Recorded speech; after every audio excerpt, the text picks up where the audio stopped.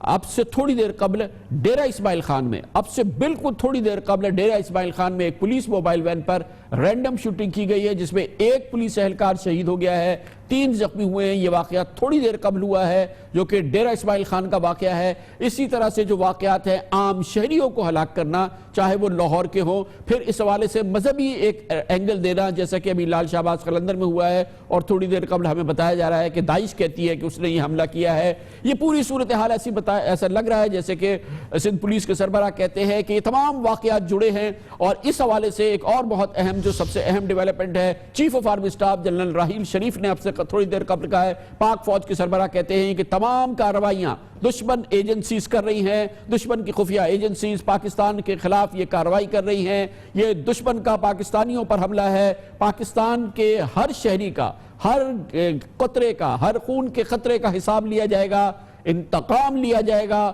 فوری انتقام لیا جائے گا. اس میں کسی احتیاط سے کام نہیں لیا جائے گا.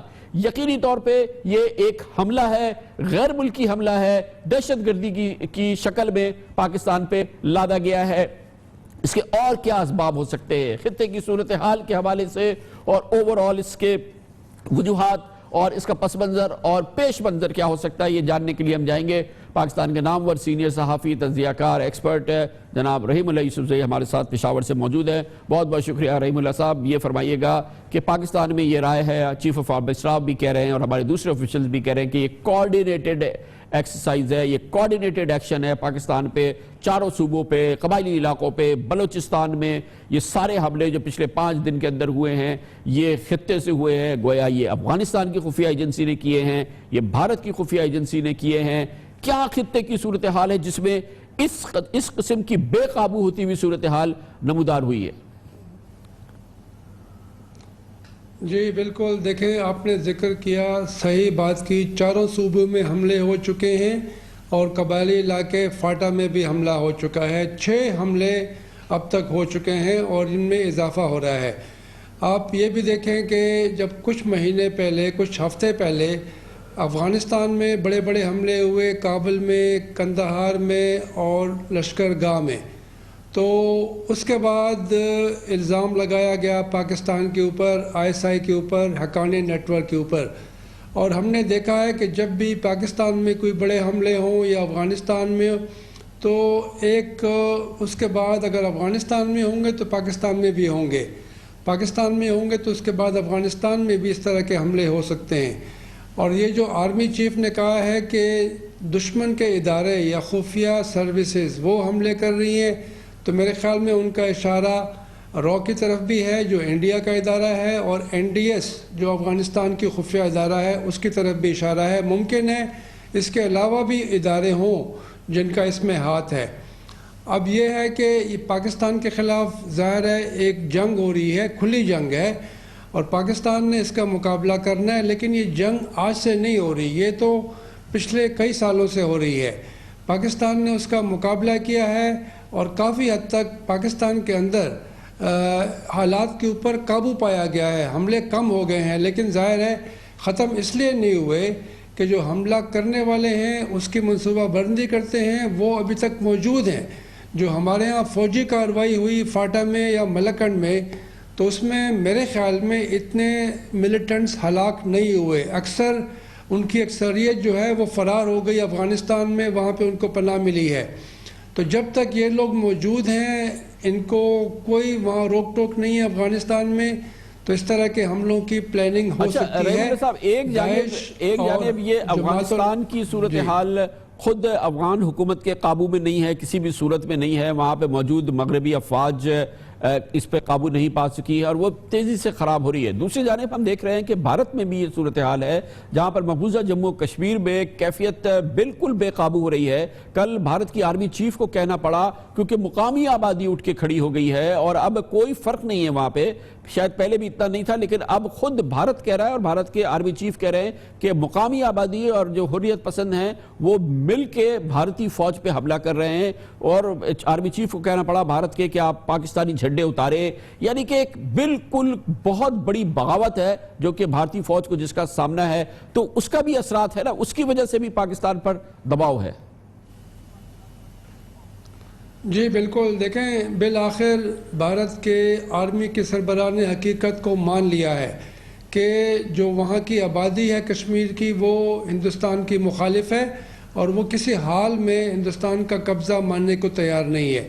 تو وہاں کے کچھ دانشور اور کچھ سیاسی رہنما پہلے بھی یہ بات کر رہے تھے، لیکن بالآخر بھارت کی حکومت اور ان کی فوج بھی اس بات کو مان رہی ہے کہ حالات کو وہ قابو نہیں کر سکے۔ دیکھیں صدر اوباما نے جب آخری دنوں میں انہوں نے اس بات کو مان لیا تھا کہ افغانستان میں طالبان کو شکست دینا ممکن نہیں ہے، تو وہ بھی ایک حقیقت ہے۔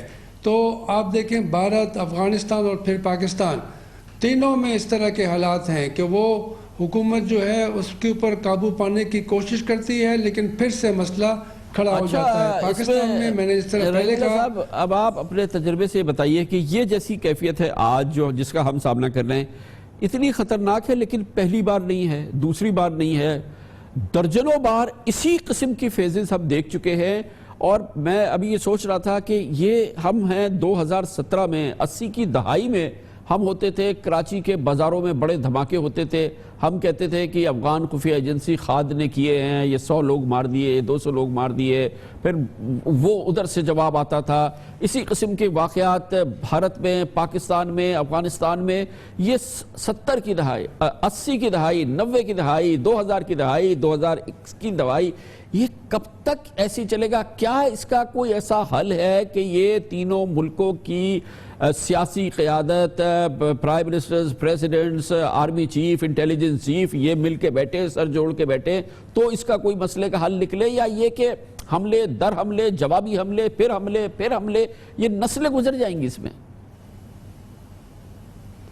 جی بالکل، دیکھیں ایک تو بھارت اور پاکستان کا معاملہ ہے، کئی مسائل حل طلب ہیں، خاص طور پہ کشمیر کا مسئلہ جب تک وہ حل نہیں ہوگا تو میرے خیال میں حالات کشیدہ رہیں گے اور تعلقات میں بہتری نہیں آئے گی۔ لیکن جو اکثر ہمارا جو مسئلہ ہے بڑا، ایک یہ بھی ہے کہ افغانستان میں پچھلے 38 سال سے جنگ ہو رہی ہے اور یہ اوریجن جو ہے اس سارے مسئلے کا، خاص طور پہ ان دو ملکوں کا، افغانستان پاکستان، وہ افغانستان کا مسئلہ ہے۔ تو وہاں پہ جنگ ہو رہی ہے، روسی فوج آئی، قبضہ کیا، شکست ہوئی، امریکی فوج 2001 میں آئی، قبضہ کیا، لیکن ان کو بھی کافی نقصان ہوا ہے اور بالآخر امریکیوں نے مان لیا ہے کہ وہاں پر وہ کامیابی حاصل نہیں کر سکے۔ میرے خیال میں لگتا یہ ہے کہ جو صورتحال بن رہی ہے افغانستان میں، اس میں تو کوئی ایسا ہمیں ابھی امید نہیں ہے کہ وہاں پہ حالات بہتر ہوں گے، بلکہ حالات تو خراب ہو رہے ہیں۔ تو اس کا منفی اثر پاکستان کے اوپر پہلے بھی پڑا ہے، ابھی بھی پڑے گا۔ 2008 سے 2010 تک پاکستان میں دہشت گردی کے واقعات بہت بڑھ گئے تھے، پھر اس میں کمی آئی ہے۔ میرے خیال میں یہ جو ابھی فیز ہے یہ ایک وقتی فیز ہے، ٹیمپریری فیز ہے یہ، اور مجھے لگتا نہیں ہے کہ یہ بڑے بڑے حملے کر سکتے ہیں جس طرح پہلے یہ فوجی تنصیبات کے اوپر حملے کرتے تھے۔ تو یہ اس طرح کے کبھی سافٹ ٹارگٹ، کبھی ہارڈ ٹارگٹ وہ حملے کریں گے، لیکن یہ دور جو ہے یہ اتنا لمبا عرصہ نہیں چلے گا۔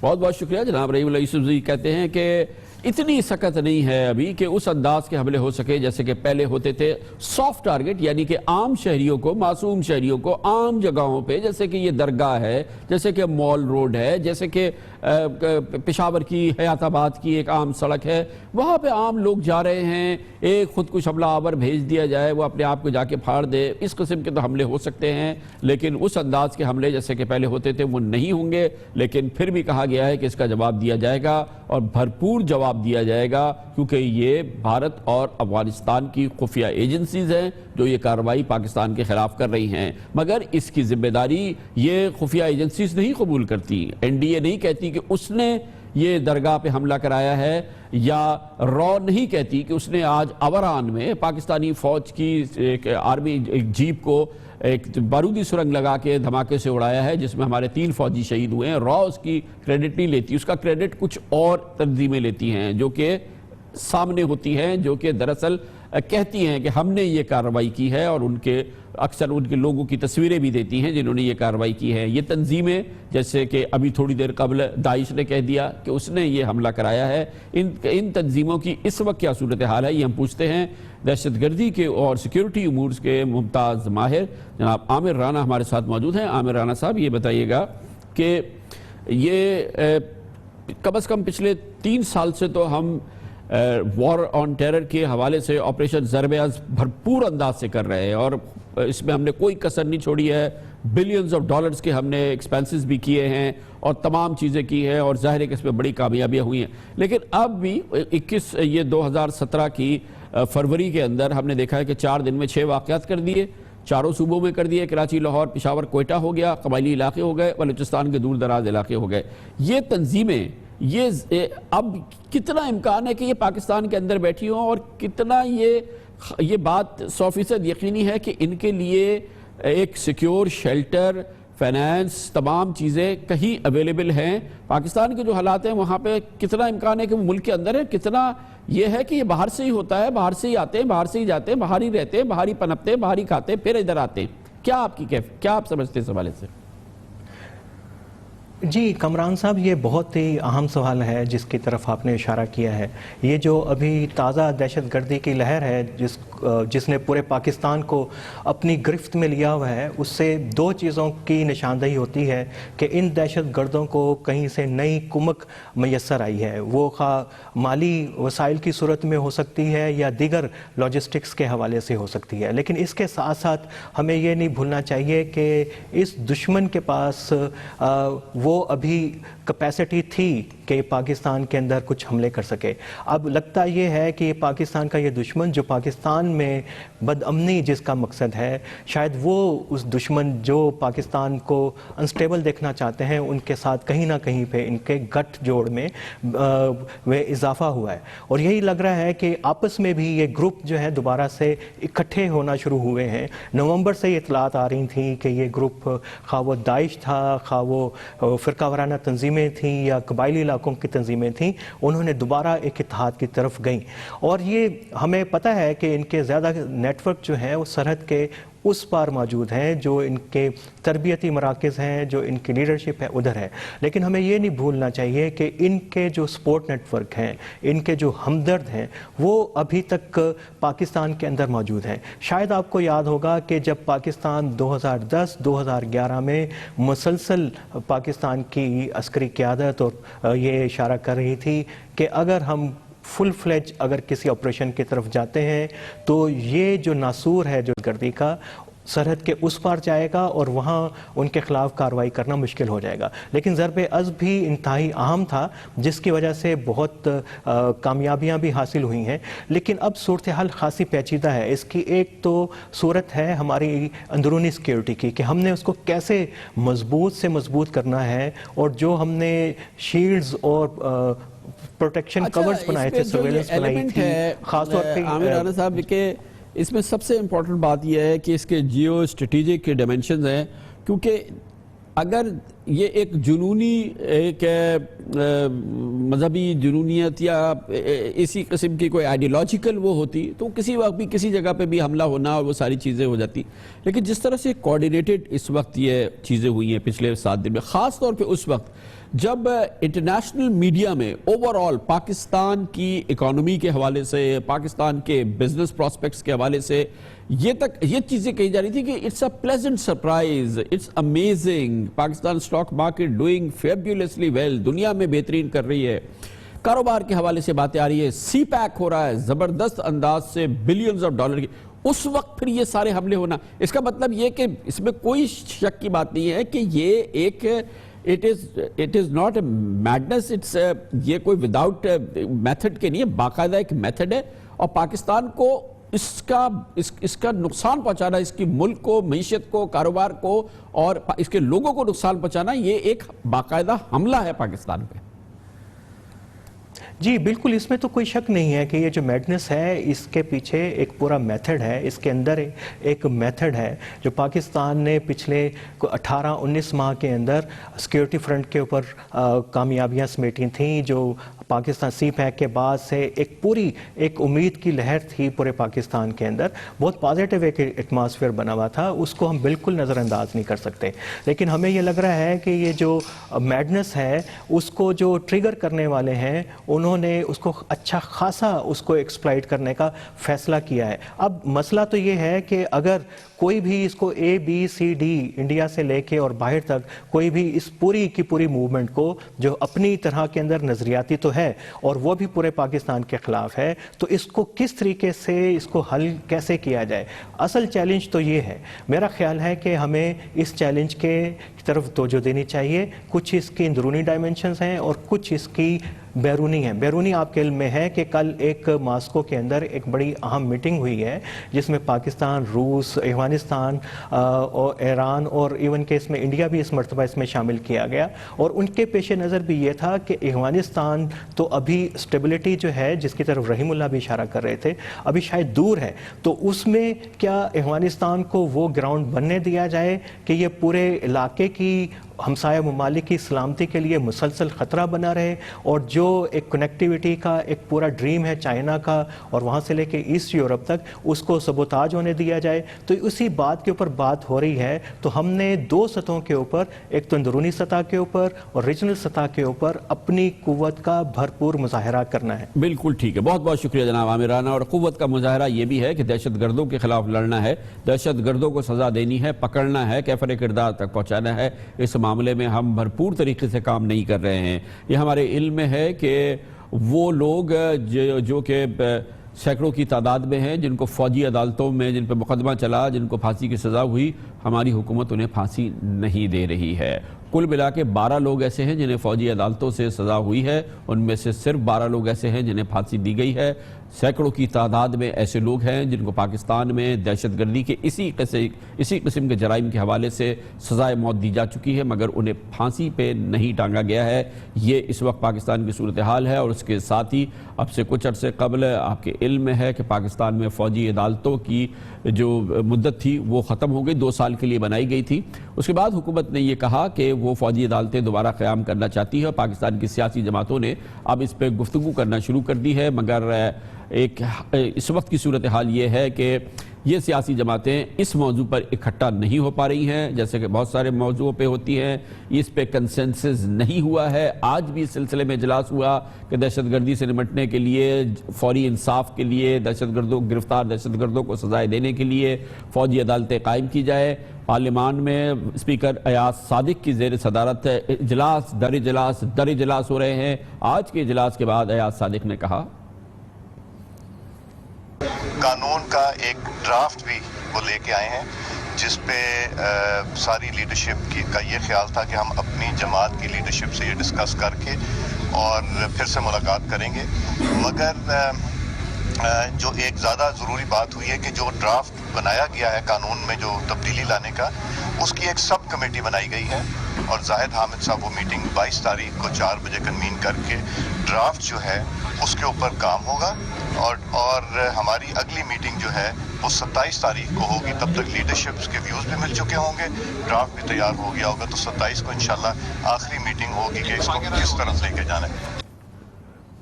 ابھی فی الحال یہ طے نہیں ہے کہ اسے کس طرف جانا ہے. اس حوالے سے پاکستان پیپلز پارٹی اور تحریک انصاف کو تحفظات ہیں، وہ فوجی عدالتیں ماننے کے لیے تیار نہیں ہے.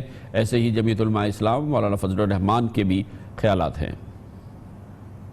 حکومت چاہتی ہے کہ ہم کل اس کو پاس کر دیں، لیکن ہم سمجھتے ہیں کہ ہم عجلت میں ایک چیز کریں اور اس کو تھنک تھرو نہ کریں اور پیس میل کام کریں تو ماضی کی طرح ہمیں پھر دقتیں آ سکتی ہیں. تو ہماری سب کی رائے یہ تھی کہ کام سنجیدہ بھی ہے، اس کی اہمیت سے کوئی انکار بھی نہیں کر سکتا، ضرورت سے زیادہ تاخیر بھی ہمارے مفاد میں نہیں ہے، لیکن عجلت بھی شاید ایک دیر پا حل کے لیے مناسب نہ ہو. پچھلی دفعہ اے پی سی کے بعد ایک بہت لمیٹڈ طریقہ کار رکھا گیا تھا کہ جو جیٹ بلیک ٹیررسٹ ہوں گے صرف ان کو ہی فوکس کیا جائے گا. آج دن تک وہ ڈیفائن نہیں ہوا کہ جیٹ بلیک ٹیررسٹ ہوتا کون ہے. اس کو نیرو ڈاؤن کرنے کے لیے کہ صرف جو ریلیجس ٹیررزم میں انوالو ہوگا، جو ایسے ٹیررزم کرے گا جو کہ because in the name of religion ہو. اب جو نیا ڈرافٹ آیا اس میں وہ بھی نکال دیا گیا. اس کا مطلب یہ ہے کہ اب across the board, across the country, جس کو بھی یہ اٹھانا چاہیں اٹھا کے ملٹری کورٹ میں بھیجنا چاہیں، چاہے وہ بلوچستان کے لوگ ہوں، چاہے وہ کسی اور علاقے کو کور کرتے ہوں. مذہب اور فرقے کو جو نشانے پہ رکھا گیا ہے اس 21ویں ترمیم میں، تو اگر یہ ہوگی تو پھر ہم اس کے ساتھ اتفاق نہیں کریں گے.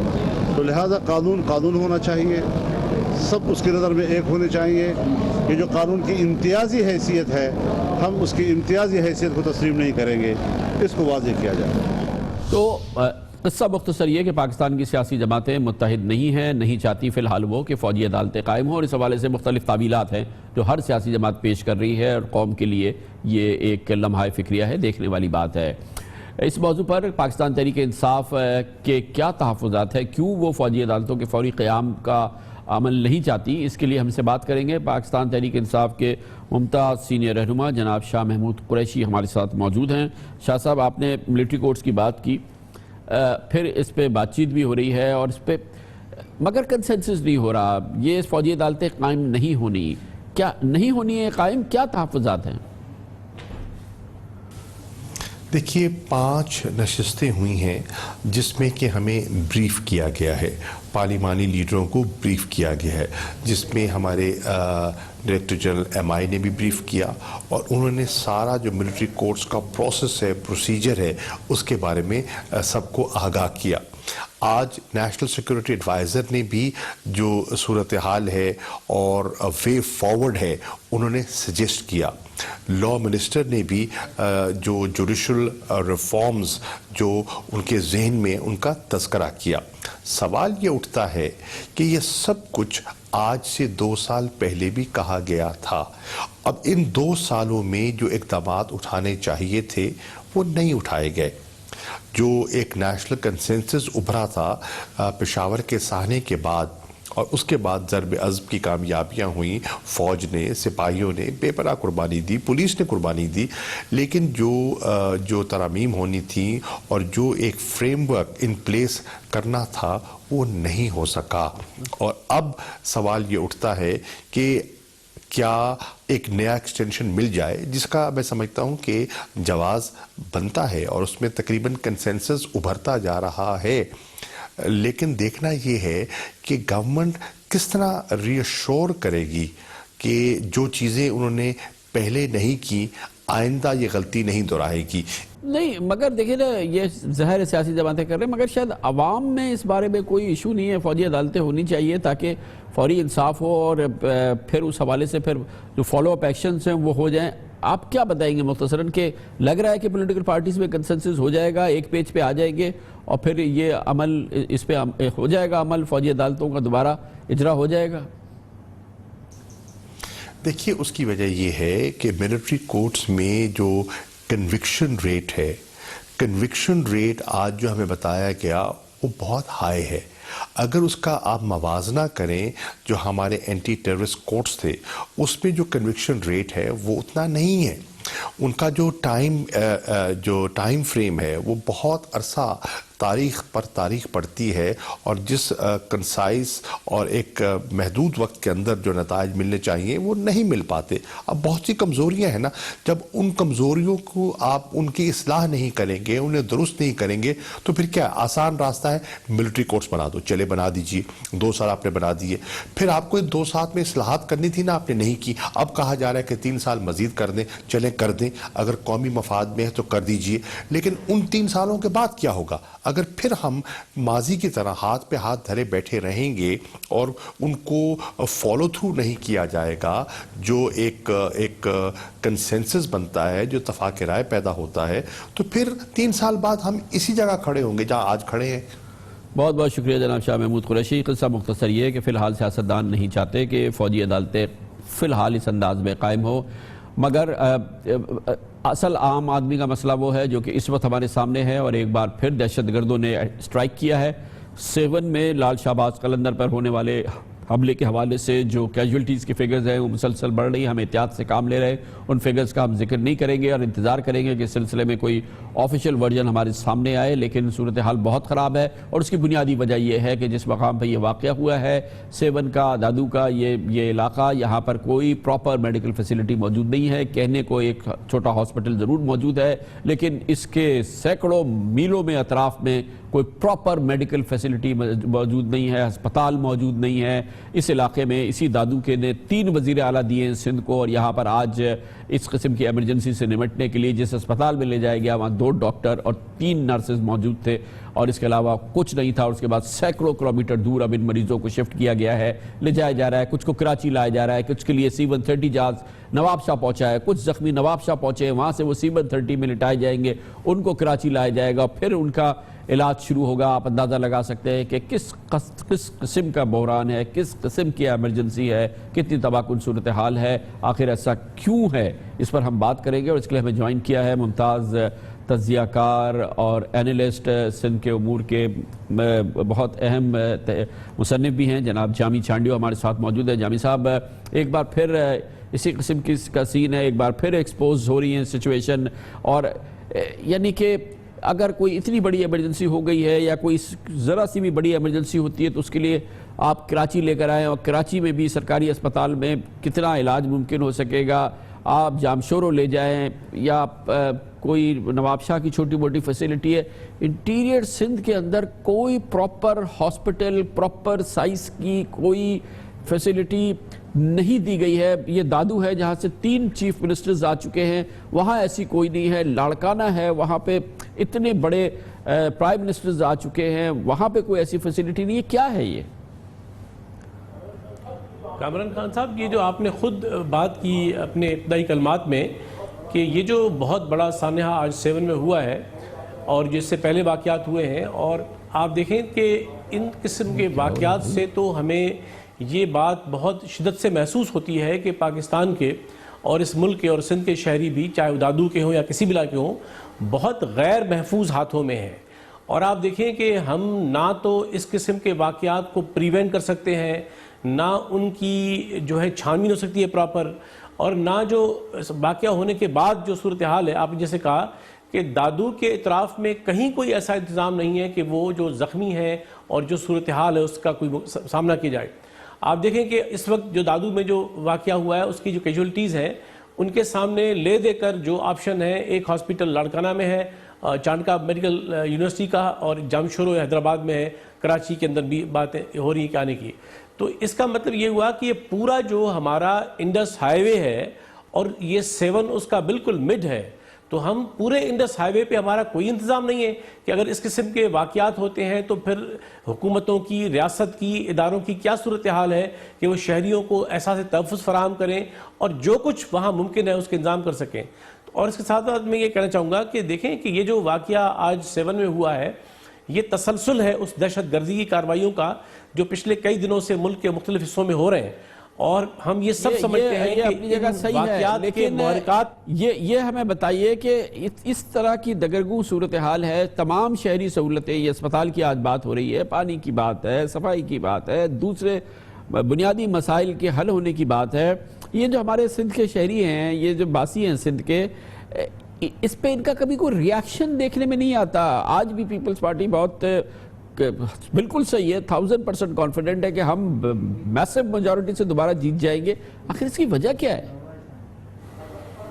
کامران خان صاحب، اگر آپ سندھ کا منظرنامہ دیکھیں تو میں نہیں سمجھتا کہ یہ تاثر درست ہوگا کہ سندھ کے لوگ اس بے انصافی کے خلاف اور حکومتوں کی نااہلی کے خلاف اور اداروں کے مکمل زوال کے خلاف آواز نہیں اٹھاتے. آپ دیکھیں کہ پورے سندھ کے اندر لوگ روزانہ پریس کلب کے سامنے، اخباری دفاتر کے سامنے اور مختلف ایشوز پر سڑکوں پہ آتے ہیں. اس وقت بھی آپ دیکھیں کہ تھر پارکر سے کراچی تک لانگ مارچ ایک جماعت کر رہی ہے جس میں ہزاروں لوگ شامل ہیں، خواتین شامل ہیں. تو میں نہیں سمجھتا، اور اخبارات دیکھ لیں آپ، میڈیا دیکھ لیں تو یہاں کی سول سوسائٹی، یہاں کے باشعور افراد، یہاں کے دانشور، یہاں قلمکار اور تمام سماجی سیاسی کارکنان اس پر بات کرتے ہیں، عام لوگ احتجاج کرتے ہیں. اور مسئلہ یہ ہے کہ دیکھیں کہ سندھ کے اندر، اور یہ پورے پاکستان کا مسئلہ بھی ہے لیکن سندھ میں خاص طور پہ، کہ آمریتوں کے خلاف اس ملک کے لوگ اور خصوصاً سندھ کے لوگ جس شدت کے ساتھ اور کمٹمنٹ کے ساتھ انہوں نے یہ جنگ لڑی جمہوریت کی، تو جمہوریت کا مطلب یہ نہیں ہوتا کہ آپ ایک نام نہاد افشرافیہ کی حکومت قائم کر دیں اور اس کو لوگوں کے سامنے جوابدہ بنائیں. اس پر پھر کبھی ضرور بات کریں گے. آج کیونکہ ٹیررزم کا ماحول ہے اور ہم میڈیکل فیسلٹیز اور جو میڈیکل ایمرجنسی ہے اس کی بات کر رہے ہیں، اور جو کہ ظاہر ہے کہ بہت ہی خطرناک صورتحال ہے. پاکستان میں دہشت گردی کی ایک فضا ہے اور پاکستان کے چاروں صوبوں پہ حملے ہوئے ہیں، ہو رہے ہیں. اسی صورتحال میں ایک اور بہت ہی تکلیف دہ صورتحال سامنے آ رہی ہے. آپ سب اس سے واقف ہوں گے کہ اکثر آپ کو میسیجز آ رہے ہیں کہ فلاں جگہ پہ حملہ ہونے والا ہے، فلاں گاڑی نکل گئی ہے، وہ فلاں شاہراہ پہ حملہ کر دے گی، فلاں مال پہ حملہ کر دے گی، اسلام آباد کے مرکز پہ حملہ کر دے گی.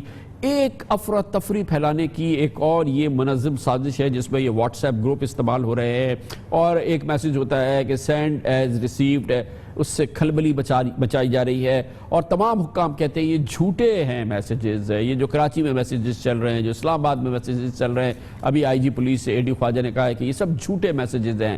یہ سوشل میڈیا کا جو استعمال ہے جھوٹی خبریں پھیلانے کے لیے، جھوٹی خبروں کا جنجال بنانے کے لیے، واٹس ایپ گروپ کے ذریعے بے پر کی اڑا دینے والی باتوں کی حوالے سے اس میں پوری دنیا میں ایک ارتیاج پیدا ہوا ہے.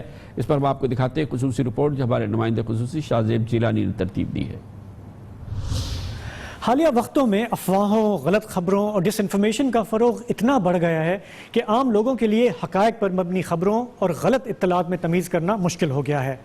اس رجحان کا کافی حد تک ذمہ دار سوشل میڈیا کو قرار دیا جا رہا ہے، یعنی فیس بک، ٹویٹر، واٹس ایپ، جہاں سے سنی سنائی باتیں آگے بڑھا دی جاتی ہیں. افواہیں جان بوجھ کر جب کوئی پھیلاتا ہے تو اس کے پیچھے کوئی مقصد ہوتا ہے.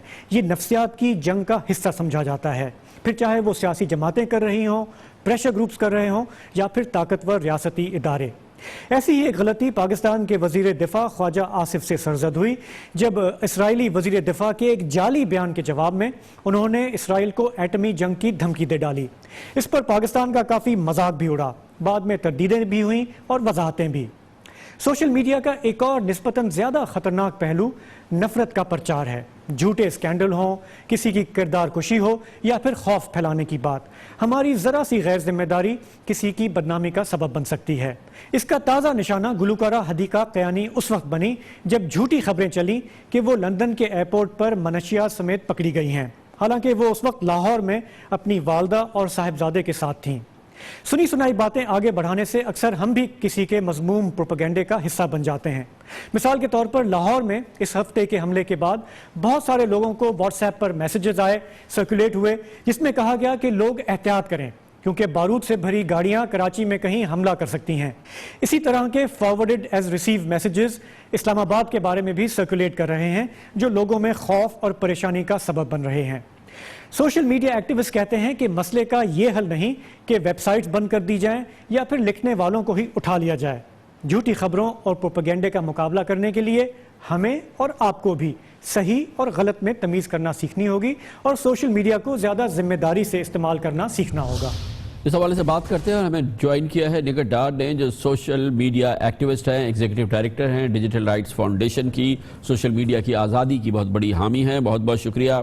یہ آزادی تو ہم نے دے دی ہے نگہت ڈار صاحبہ، لیکن اس وقت جو یہ واٹس ایپ گروپ کا ایک مصیبت ہے، جنجال ہے، پوری دنیا میں پھیلا ہوا ہے، یہ فیک نیوز جو جس انداز سے پھیل رہی ہے، جس انداز سے جھوٹی خبروں کو پھیلایا جا رہا ہے، لوگوں کی کردار کشی کی جا رہی ہے، دہشت پھیلائی جا رہی ہے، وحشت پھیلائی جا رہی ہے، یہ کیا جھوٹی خبریں، یہ فیک نیوز وغیرہ جو ہے اس سے کیا مراد ہے، یہ کیا ہو رہا ہے اس وقت؟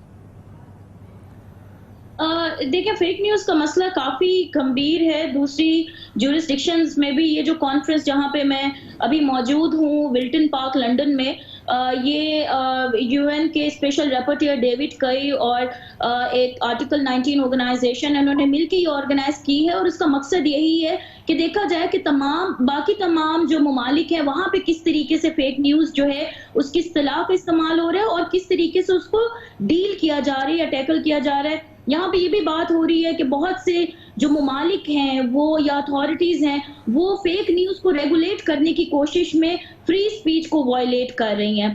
تو یہ بھی ایک بڑی آپ یوں سمجھ لیں کہ بڑی ایک لڑائی ہے فری سپیچ کی اور فیک نیوز کی اور پھر ریگولیشنز کی جو کہ اب بن کے آ رہی ہیں۔ بہت بہت شکریہ۔ یہ ساری باتیں ہیں، ابھی تو یہ مغرب اس پہ پنجہ آزمائی کر رہا ہے، یہ ہمارے خطے کے اندر بڑی تباہ کن صورتحال ہوئی ہے، بھارت میں ایکشن ہوا ہے، گرفتاریاں ہوئی ہیں، یہ جھوٹی خبریں، یہ بے پر کی خبریں، یہ دہشت کی خبریں، یہ بے بنیاد خبریں، سینڈ ایز ریسیوڈ والے میسیجز، واٹس ایپ گروپس کے میسیجز، فیس بک پہ پیغامات، جعلی ٹویٹس، یہ ساری چیزیں جو ہیں یہ شہریوں کو دہشت زدہ کر رہی ہیں اور اس پر ریاست کو حرکت میں آنا پڑے گا۔ اس کے ساتھ ہی ہمارے آج کے پروگرام کا اختتام ہوتا ہے۔ کل آپ سے پھر ملاقات ہوگی۔ کل تک کے لیے کامران خان کو اجازت۔ اللہ حافظ و ناصر۔